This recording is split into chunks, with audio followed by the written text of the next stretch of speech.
Hello friends, my name is Marina and this is Rapunzel Fiber Arts. Today we are back in the kitchen, but we're not baking this time. We are going to be washing some yarn.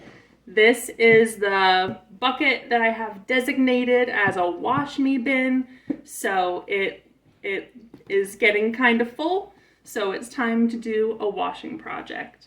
I've done this a couple of times on my channel, so if I breeze through something and you're a little lost, feel free to scroll back through some of my videos and you'll find a couple more like this, or I will link one or two up here for you. But anyway, we're gonna go ahead and get started with washing.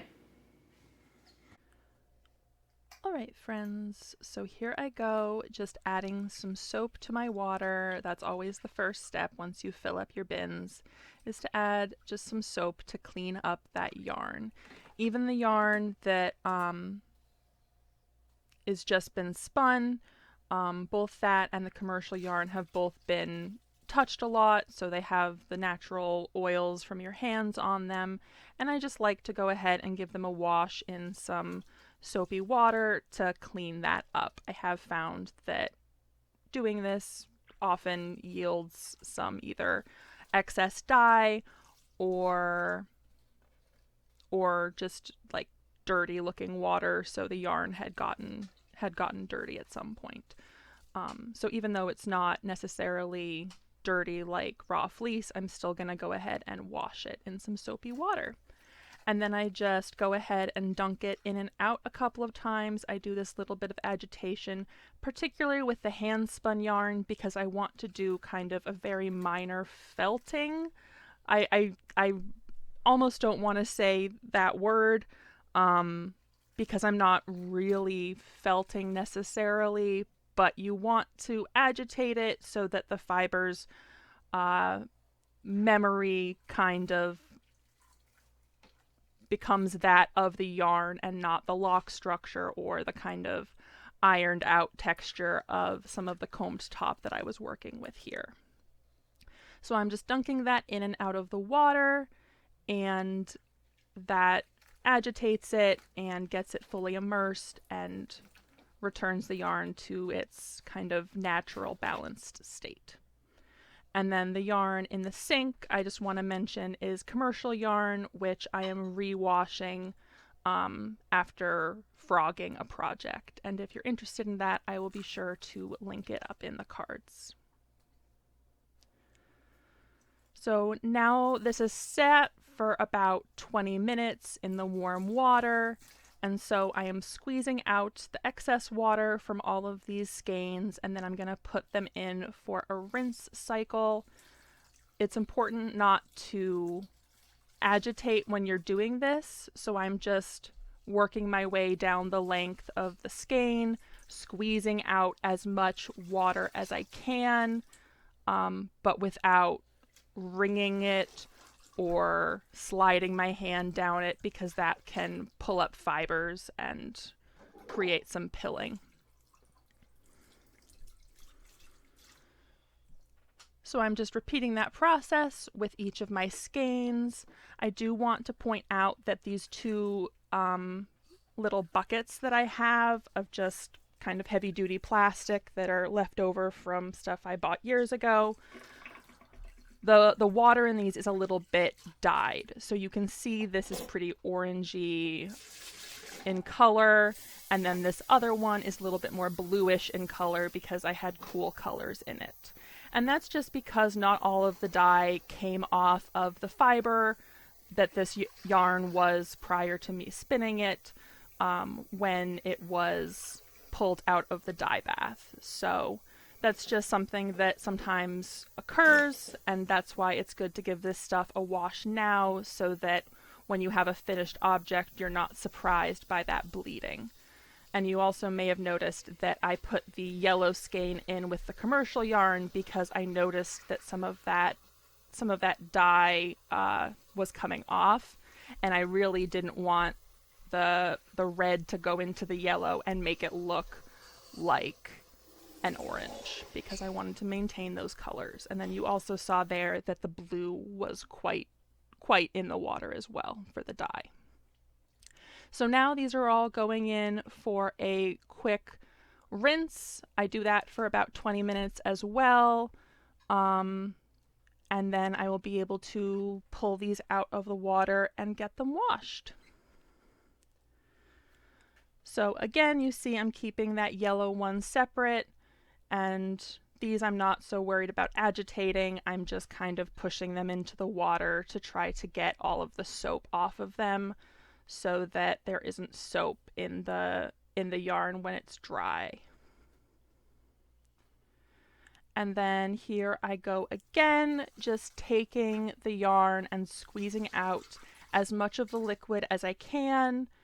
And then these will go ahead and get dried. So I'm putting them in my fiber only salad spinner. I do not use this for any food products because I also use it for raw fleece and stuff that isn't necessarily super clean that I want in my food. Like I wouldn't necessarily worry about this yarn because this yarn is fairly clean, but something like raw fleece I definitely don't want near my food. And I also don't wash raw wool in this sink. I don't think that's super sanitary. But yeah, I'm just squeezing out all of this water. You might notice that there is still some dye in the water coming off right now, but hopefully that is a good enough job that I don't have to worry too much about this in a final product.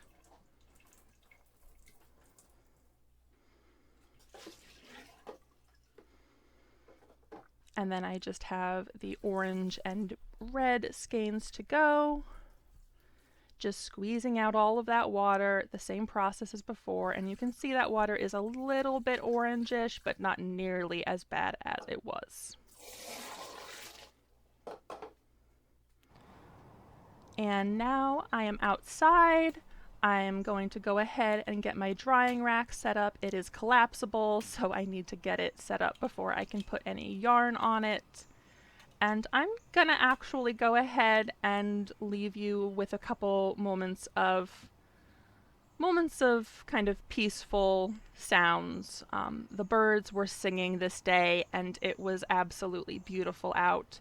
So I'm just gonna go ahead and be quiet and let you listen to the birds while I go ahead and get these skeins hung up to dry. As always, if you would like to skip to the next chapter, you are free to do so.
Hello friends!